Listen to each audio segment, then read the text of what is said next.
All right, Cheryl, like I said, it's just you and me, so this is going to be like it was a consultation, okay? All right, so my name is Randolph Love. I am a franchise consultant. Do you believe all truths are parallel? Have you ever heard that before? Never heard. Well, what they say is all truths are parallel. What's usually workable in one thing is workable in another. For example, you ever heard if you ever want to enter a busy intersection, how y'all doing? How you doing? If you ever want to enter a busy intersection, it's better to go to the traffic light first instead of just trying to enter into like a busy road. What do they say? I drive, go around. And you go to the light. What do people tell people if they are stuck in the abyss? Go to the light, right? Usually what's workable in one thing is workable in another. So one truth that I know is that you should always look for the source. Before you consume something, you need to know where it comes from, right? Before you drink something, where does it come from? Before you eat something, where does it come from? The same goes for what you put in your mind. So just to let you know who I am, my name is Randolph Love III.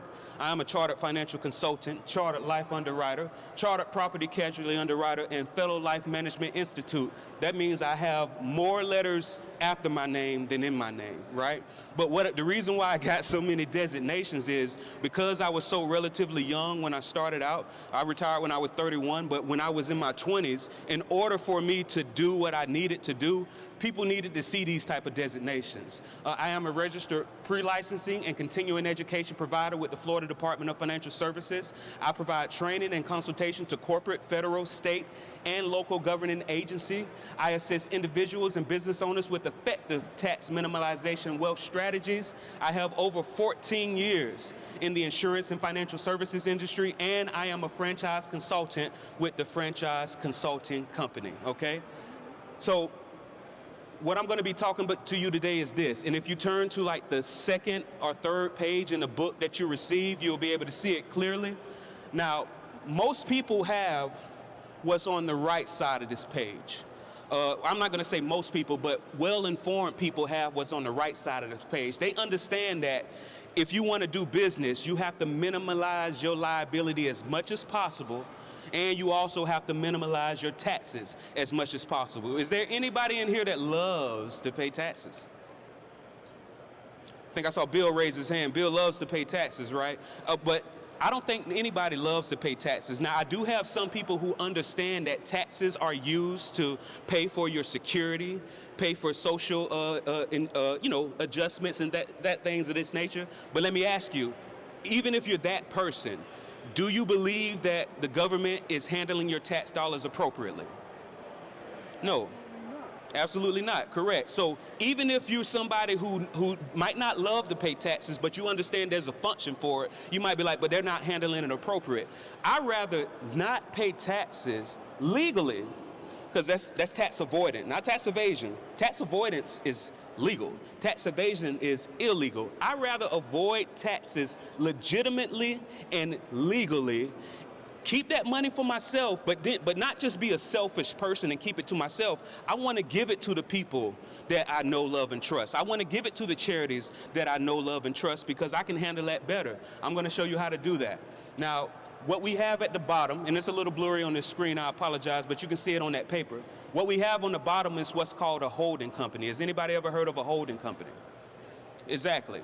And a lot of people understand a holding company is used to hold your business assets in order to keep you from, doing business directly with the public. Why do you not want your holding company to do business directly with the public? Because the public is so happy, right? So one of my mentors, I don't know if you ever heard of Russell Brunson. Anybody ever heard of ClickFunnels? All right, so ClickFunnels is worth over $500 million, right? I wish it was a billion, right? It's Mike going to get there. But my business mentor and coach and business partner is his father, Ross Brunson. All right, and Ross Brunson was the first person to tell me this. He said, people hate to be inconvenienced. We don't like the snow. We don't like the rain. We don't like the hail. We don't like all of that, so we built houses. But when they built the house, did they make it one big old room like this? No, what they did was they created different rooms for different functions. They created the living room for you to live in when the people come and entertain. They created the kitchen for you to cook in, the bathroom for you to relieve yourself, the bedroom for you to sleep. Are you going to sleep in the kitchen? Nope. Right? Are you going to entertain someone in your bedroom? I guess depends on who you're entertaining, right? Right? But you're going to sleep in your bedroom. You're not going to cook in your bedroom. You're not going to entertain somebody in your bathroom. Each room has its own function. The same goes for business entities. An LLC is a great entity known as a limited liability company. An LLC is great. It limits your liability, but if all you have is an LLC, it's not going to help you with taxes. They're going to treat it like a pass-through entity. Does anybody know what that means? That means that if you, let's say you make $160,000 with your business. Did you know you get taxed twice? You get taxed income tax and you get taxed self-employment tax, right? Because you're actively working in the business, and what the government believes is that they're going to have to take care of your Social Security and they're going to have to take care of your Medicare. How good is Social Security? It's not as good as it need to be. How good is Medicare? Does anybody know that as long as you made $4,000 a year for the past 10 years, that you've already fully funded your Social Security and Medicare? So everything else that you're putting into Social Security and Medicare is just gravy. Do you want to continue to give this government that's probably not managing your money right, all that gravy? No, so you want to try to minimize that as much as possible. So what people do is they make sure that their holding company is the manager of these LLCs. Who ever heard of a single member LLC, right? And a single member LLC, typically I believe if you have one, is your name on it, right? If you have this set up, you're still going to have a single member LLC doing business with the public, but do you know who's going to be the owner, the manager of that LLC? Your holding company. Your holding company is going to be an LLC treated as S Corp. The reason why I like LLC treated as S Corp is because you get all those benefits, those tax treatments of an S Corp without all the red tape and minutia, okay? Now, what's the benefit? So let's say you made that 160, like I said, they're going to tax you income tax and self-employment tax. However, if you have an S Corp, did you know that you can say, all right, yes, I know my company made $160,000 this year, but I only paid myself $40,000. What that means is that $40,000 of that $160,000 that your company made is going to be the one that's going to be taxed twice. That other $120,000 they're going to treat like you're an investor in the company, because you are. Did you not pull out your own money and make a capital contribution to get your company started? So you are an investor in your company. So what's going to happen is they're going to tax that $40,000 twice, and then they're going to turn around and tax that other a flat rate. Right now, we're still going to try to legally avoid taxes as much as possible with all the money, but after the tax treatment is taken care of, guess what we're going to do? Look over to the left side. Like I said, most people understand that you have an LLC, well, a lot of informed people, that you have an LLC, and then the LLC treated as S Corp is the manager and the single member of your company. But a lot of people don't know about this side, the family bank. Who knows somebody that's 70 and they can't stop working? Me. Exactly. Because what it is when you're actively working, yeah, you're going to make money. But who wants to have to actively work? I'm not telling you to stop working. I'm just saying, why do you have to? I want it to be an option. So what you want to start doing as soon as possible is start making your money make babies. Anybody ever heard that term before? How to make money make babies? If you can impregnate a $100 bill, would you not? All night long, right? So you want to figure out how to do it the right way. So what you do is you make a capital contribution from your LLC treated as S Corp to your LLLP. I guarantee you your CPA has never heard of an LLLP. It's a limited liability, limited partnership. Does anybody know the benefit of having a limited liability, limited partnership? You spread the responsibility. Colorful knows what's going on. Because here's the thing. You want it to have it to where you limit your liability as much as possible. So one of the benefits of an LLLP, because remember, we're building this house, right?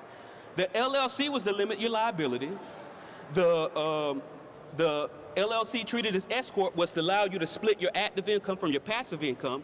Now that you have your LLLP, your limited liability, limited partnership, it allows you to have a general partners and limited partners.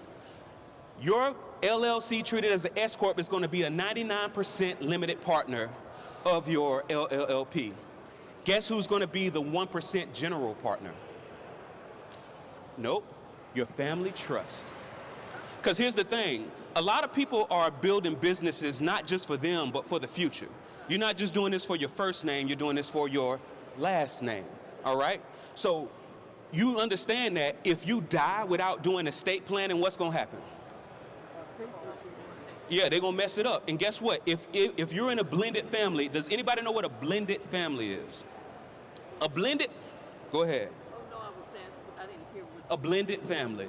And most families are blended family. What that means is you have children from one marriage and then children from another marriage. And then the husband and wife marry each other, so they have children here, and you probably love your stepchildren. But do you know when you die without estate planning, what happens? You know what we call that, us financial advisors?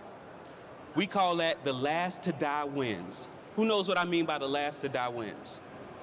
So you die intestate, because what happens is, even though you have these children, you have these assets, you have this business that you built, when you die and you die intestate without estate planning, your assets, all of them, not some of them, all of them go to your closest surviving relative. Do you know who your closest surviving relative is when you're married? Your husband or your wife. So what happens is, everything, 100% of all of your assets is going to go to your surviving spouse. And then what happens when that surviving spouse dies? It's going, and let's say they don't remarry. Their closest surviving relatives are their children. Not your children, their children. And let's say they do remarry. Their closest surviving relative is going to be that new spouse. So somebody you never even met is going to get all of your assets. So you want to get, not only do you want to protect yourself from liability, not only do you want to separate your active income from your passive income, but you also want, not only do you want to move it over to a passive income producing, because guess what? Just like this LLC treated as S Corp is the single member owner of all of your active money-making entities, you also have that LLP is going to be the single member owner of all your passive income companies. Because even if you own a piece of real estate, it has what they call inherent liability. It means that even if you own a piece of land, if somebody walks on that piece of land and trips and falls and hurts themselves, you're potentially liable, right? So you want to isolate yourself from all of that. So not only are you going to isolate yourself, you got your passive income coming, because what's going to happen is, once you get this set up, guess what your savings account? The savings account that's in your name is going to be in the name of your limited liability partnership. Guess what? All your life insurance products is going to be the name of your limited liability partnership. All of your stuff, because guess what? If you get sued, they're going to say, Cheryl, how much? Do you have any bank accounts? You're going to say no. Cheryl, do you have any life insurance policies? You're going to say no. Cheryl, do you own any properties? You're going to say no, and you're going to be able to legally say that because you don't own them. Your limited liability partnership owns it. And guess who owns both your limited liability company treated as S Corp and your limited liability partnership? Is going to be your trust. Because what's going to happen is, that's going to be an irrevocable trust. Now, we can decide to do what's called equal distribution or equal opportunity. A lot of people typically just do equal distribution, and that's nothing wrong with that. What that means is, if you have 4 children, then each child get 25%. But what about that child that never calls you? That child that, and when you do hear from, you already know what's coming, right? That don't mean you're going to completely shut them out, but what that means is you might decide to do what's called an equal opportunity trust. Say, hey, as long as you do this, this, and this, we call this the dead hand, right? You can control them from the grave, right? As long as you do this, and this, you all, and all of the people who come after you have access to this amazing company that I built. All of this money, you have access to it as long as you all have an equal opportunity. But if you don't do it, then it continues to go to the ones who do. Some people make that equal opportunity every year. You have to get together. When the last time some of you had a family reunion? I'm talking about a real one, right? You can be in a small town. You can be in a small town like Tusk. Don't forget the K, right? You can be in a small town like that. You don't even know who your family is because y'all never get together. What if one of the requirements of having opportunity to your trust that y'all have to meet once a year and talk about what you learned and share it with everybody, right? So that's just something, and once again, I'm just touching on the beginning. I don't have that much time, but if you want to learn more about this, please just pull out your phones right now, because if you do this within the next 24 hours, you text Legacy24 to 904-822-4262, text Legacy24 to 904-8262. I'm going to send you a signed copy of my book for just the cost of shipping, okay? For just the cost of shipping. And one last thing before I go, has anybody ever heard of a Chrysler 300? I remember when the Chrysler 300 came out. It was a beautiful car, a gorgeous car. I was a kid, we grew up in, a low middle class neighborhood. Every time the Chrysler 300 rolled by, we would stop what we were doing and we would watch it ride by and say, that looks just like a Bentley. That looks just like a, did you do that? No? Oh yeah, it looks like a Bentley, and I like where your head at, right? Until one day when I grew up, right? And I was in a parking lot, and not only did I see a Bentley and a Chrysler 300 parked right next to each other, they were both back then, and they were both the same color. It was at that very moment that I said a Chrysler 300 looks nothing like a Bentley. Now listen, you're gonna talk to a lot of consultants, you're gonna talk to a lot of advisors, and they all gonna have the same licenses and probably even the same credentials, but it's not until you put it right up next to somebody else, and you're like, that's a Chrysler 300. I should call Randolph Love. I want a Bentley. Once again, this is the book. Hold on. Boom. Legacy 24. What was Legacy 24? That's the infographic. So if you want a copy of this, you text Legacy 24, and I do apologize. If you want the book, text Franchise 24 to 822-4262. And once again, if you do it within the next 24 hours, it's a $50 book. It's worth way more, but if you do it within the next 24 hours, I'll send you a copy of the book for just the cost of shipping, because, shipping and handling, right? And once again, I want to thank you. I have a short time, so I'll take one question. Anybody have any questions? Can you put it back? Oh, yeah, go ahead. Go ahead. What question do you have? I wanted to elaborate on the family bank. Okay, elaborate on the... Self-banking, your own family banking. Yes, ma'am. So she wants me to elaborate on the family bank. So once again, as soon as possible, you want to switch your active income to your passive income, because guess what? Over 85% plus of businesses never sell, right? So you want to get your money to start making money quick as possible. What we do at the family bank, the reason why we separate limited for general, because if you ever get sued, if you ever go to bankruptcy, if you ever go through divorce, we want this thing to be isolated. So what we do is we make the LLLP, the limited liability, limited partnership, the owner of all of your savings accounts. We make it the owner of all of your assets. And so what happens is, as that money is growing, because a majority of that serious money, just so you know, and I do know my community, as soon as you say life insurance, people be like, oh no. But do you know that the wealthiest families and business have all of their serious money in life insurance policies? Do you know why? Because of 3 tax codes, 72E, 7702, and 101A, or 101A. 72E says as long as it's a life policy, it grows tax-free. 7702 says as long as it's a life policy and you access it correctly, you can use it while you're alive, not after you're dead. While you're alive, tax-free. And 101A says when you die, it passes to your heirs, your family, tax-free. So what I do is I make the owner of all of your assets as well as your life insurance policies, because and guess what? Some people might say, I can't qualify. I maybe have bad health. I maybe have too up in age. Did you know you can use what's called a surrogate?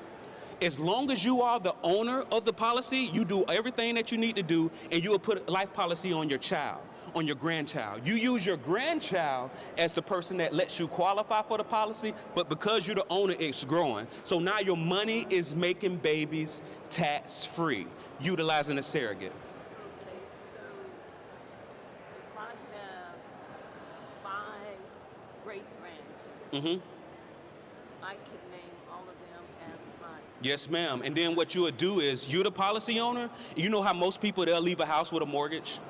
They'll leave a car with a car note. All you did was leave a liability.